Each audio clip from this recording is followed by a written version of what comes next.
What does it mean financially to be the average American? A lot of people probably consider themselves average, depending on what the situation may be.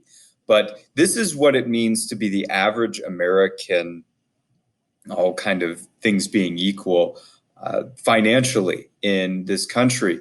For many Americans, their finances are a weak point. This is an area of intense struggle for most people. Now, the average household income in America, according to 2017 Census Bureau data, is about $59,000. It's not a bad income, but it, of course, is hit by taxes and other things that there can be no control over. But that income is not so bad. It's, it could be more, but it could also be a lot less. So that's what the average American is making. However, the average American is also laden down.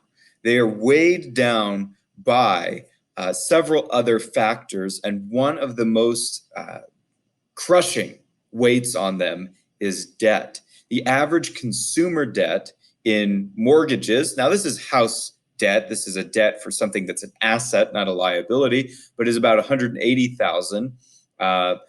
Most Americans have about $50,000 in debt. Student loans, this is averages of people who have this type of debt.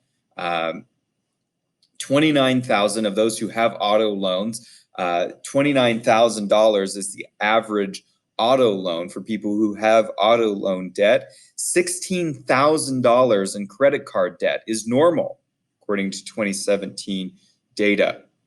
The consumer debt, meaning this is debt that must be paid for consumer goods. This isn't national debt. This isn't state debt. This isn't debt on taxes. This is debt that Americans owe for their consumption, that they have consumed in advance and now must pay back at interest this number. 12.73 trillion. That's trillion with a T. $1 billion is 1,000 million. Now take $1 million. Okay, think about what $1 million could do for you. Now multiply that times 1,000. Okay, if you were making $1 million a year, imagine having that for 1,000 years. Okay, now take that number, 1 billion, and multiply that times 1,000 more. Now take that number and multiply it times 12. That is the amount of debt, consumption that Americans have consumed products and services and have done this in exchange for paying it back at interest in the future. This is a huge amount of debt. The biggest one is, of course, mortgages. Now, this is, again, something that's an asset, usually, a house. But then student loans, which I believe is going to surpass that at some point, auto loans, other, and credit cards. Americans are in a huge amount of debt, and student loans are going to be catching up to housing at some point. Now, people who are living paycheck to paycheck, meaning they get their paycheck, they take care of whatever responsibilities and then buy whatever things that they're going to buy, goods and services during the month or whatever 2-week period that they're waiting for the next paycheck. And they spend their entire paycheck, nothing left over. And then they're going to get their next paycheck and have to spend and use up all that money again. The people who, if one paycheck doesn't show up because of whatever the case may be, there is going to be a crisis, a financial crisis for them. That's 78%.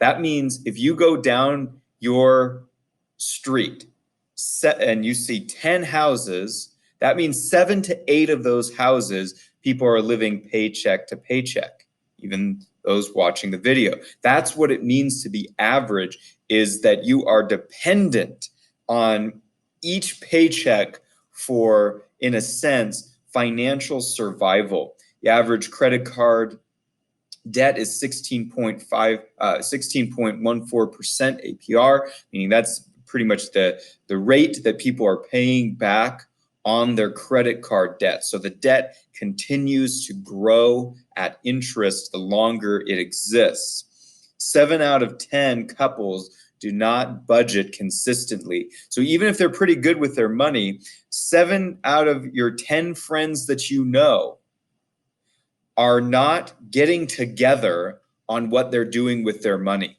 They're not working as a team. They're not agreeing on how their money is going to be handled month to month, which means you have often two people who could be going in different directions or feeling a lot of strain and frustration financially because they're facing this debt. Or they're facing the fact that they're just not aligned on the same page. They're not in agreement.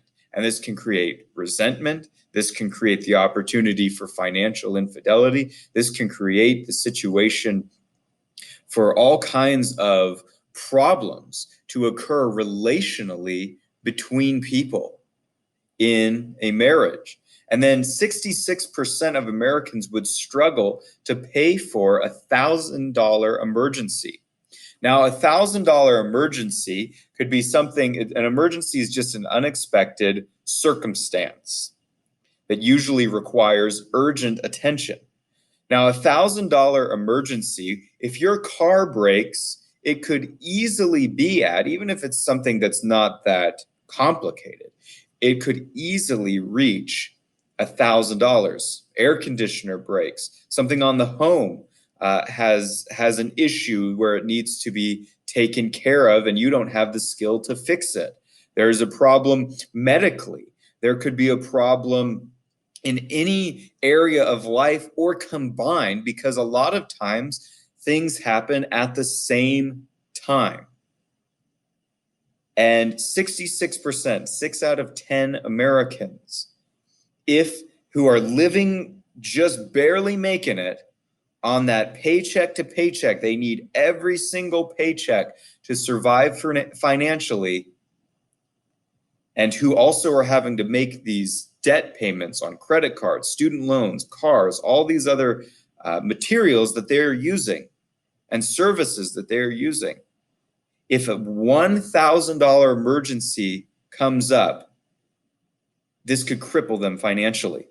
This means that they would have to borrow more money, take out a personal loan, use their credit cards, again, putting themselves even deeper in the hole.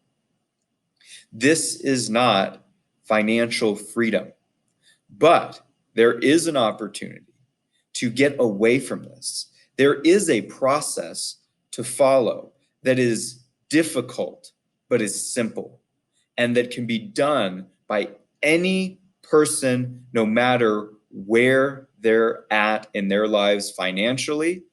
Any person who is ready to be done being average and is ready for financial freedom, that is ready to be free from the tyranny of these emergencies, to be free from the tyranny of these debt and debt collectors and having to deal with the stress of this, ready to be free from the situation of the pressure on your relationships financially, to be able to choose how you want to live your life because your finances have been handled in such a way that you are financially free and not under this burden. And you can talk to me about that process. Just you can look at the description. You can schedule today an appointment for a consultation, a pre-consultation, or an appointment with me at mawhorterfinancialcoach@gmail.com. The link is in the description. Go now if you're ready to be done with this and start on the path to financial freedom.